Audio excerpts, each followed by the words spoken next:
16 வாரம் ரொம்ப ரொம்ப எளிமையான பூஜை. அகல் விளக்கு வாங்கிக்கோங்க. 16 அகல் விளக்கு 20லேருந்து 30 ரூபா. நல்லா நெய்வேத்தியம் முடிஞ்சா பண்ணுங்கப்பா. முடியலையா 2 வாழைப்பழம், கொஞ்சம் வளர்ந்த திராட்சை. நம்ம எந்த அளவு அன்பா பண்ண போறோன்ற அந்த பாவம் தான். வீட்டில் காமாட்சி திருவுருவ படம் அவசியம். வெள்ளிக்கிழமை காலையும் மாலையும் என்ன பண்ண போறோம்? ஒரு அகல் விளக்குல முதல் வாரம் துவங்குறோம்.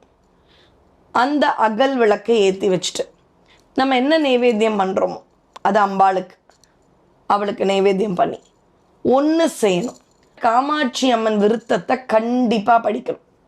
முடிஞ்சா மங்கள ரூபினி மதியனி சூலினி மன்மத பாணியளே, இந்த ஒரு பாடல் எல்லாருக்கும் தெரியும். ஒவ்வொரு பாட்டு நிறைவிலும் துக்க நிவாரணி காமாட்சி, துக்கமே போயிடும்.